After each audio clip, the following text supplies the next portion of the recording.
Are you ready? The time has come. Let the show begin. 10, 9, 8, 7, 6, 5, 4, 3, 2, 1, 0. Assalamualaikum warahmatullahi wabarakatuh. Halo teman-teman, perkenalkan nama saya Sakinah Afifah Siregar. Saya mahasiswa dari UIN Sumatera Utara Medan dengan NIM 0306252086. Saya sekarang berada di Prodi Pendidikan Guru Madrasah Ibtidaiyah kelas PGMI 3 semester 2. Pada kesempatan kali ini saya akan menjelaskan tentang tahapan penyusunan proposal penelitian. Pertama, kita akan membahas pengertian proposal penelitian. Proposal penelitian merupakan rancangan atau rencana penelitian yang disusun sebelum penelitian dilakukan. Proposal ini berfungsi sebagai pedoman bagi peneliti agar penelitian yang dilakukan memiliki arah yang jelas dan sesuai dengan tujuan yang telah ditetapkan. Dengan adanya proposal, peneliti dapat merencanakan langkah-langkah penelitian secara sistematis, sehingga penelitian dapat berjalan dengan baik. Selanjutnya, kita masuk ke tahapan penyusunan proposal penelitian. Ada beberapa tahapan penyusunan proposal penelitian. Yang pertama, tahap pertama adalah menentukan judul penelitian. Judul penelitian merupakan gambaran singkat mengenai penelitian yang akan dilakukan. Judul harus mampu menunjukkan masalah yang diteliti, variabel penelitian, serta objek atau lokasi penelitian. Dalam penelitian kuantitatif, judul biasanya menunjukkan hubungan, pengaruh, atau perbedaan antar variabel. Jadi, judul harus dibuat secara jelas, spesifik, dan mudah dipahami. Tahap kedua adalah menyusun latar belakang masalah. Latar belakang masalah menjelaskan alasan mengapa penelitian perlu dilakukan.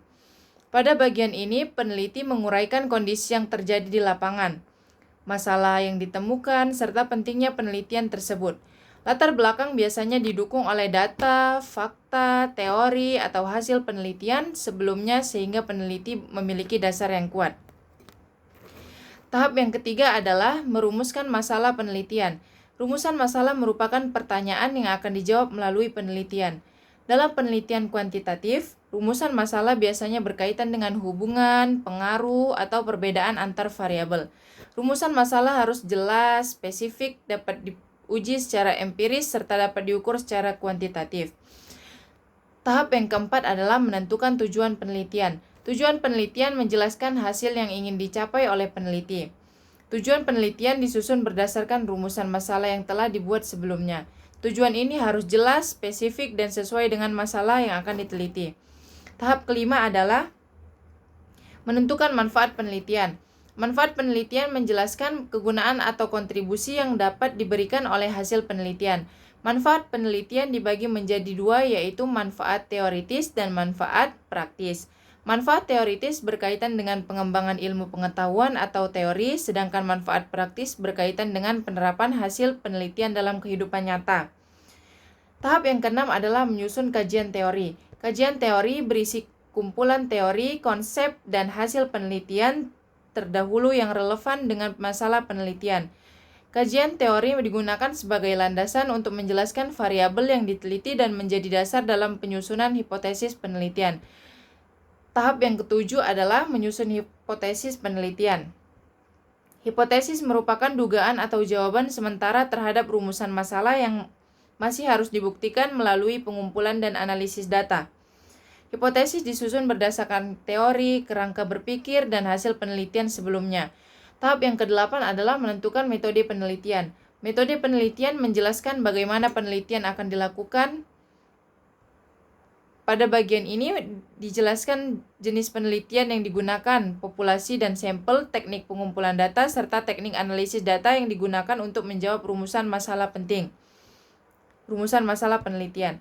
Tahap yang kesembilan adalah menyusun jadwal penelitian. Jadwal penelitian merupakan rencana waktu pelaksanaan penelitian yang disusun secara sistematis dari awal hingga akhir penelitian. Jadwal penelitian membantu peneliti mengatur waktu agar seluruh kegiatan penelitian dapat berjalan terarah dan selesai tepat waktu. Tahap yang ke-10 adalah menyusun daftar pustaka.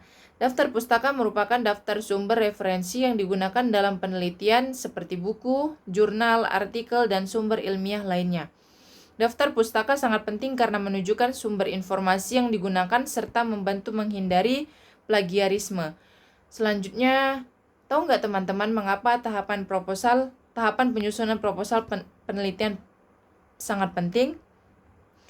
Nah, di sini saya akan menjelaskan mengapa tahapan penyusunan proposal penelitian sangat penting, karena penyusunan proposal secara sistematis membantu peneliti merencanakan dan melaksanakan penelitian dengan lebih terarah. Proposal juga berfungsi sebagai pedoman untuk mengurangi kesalahan penelitian serta menghasilkan data yang valid dan dapat dipertanggungjawabkan secara ilmiah. Di sini saya akan menjelaskan kesimpulan dari penyusunan proposal. Kesimpulan penyusunan proposal penelitian dilakukan secara sistematis mulai dari menentukan judul penelitian hingga menyusun daftar pustaka. Setiap tahapan memiliki peran penting agar penelitian dapat berjalan dengan baik, terarah, dan menghasilkan karya ilmiah yang berkualitas. Sekian penjelasan dari saya ucapkan terima kasih kepada teman-teman semua. Wassalamualaikum warahmatullahi wabarakatuh.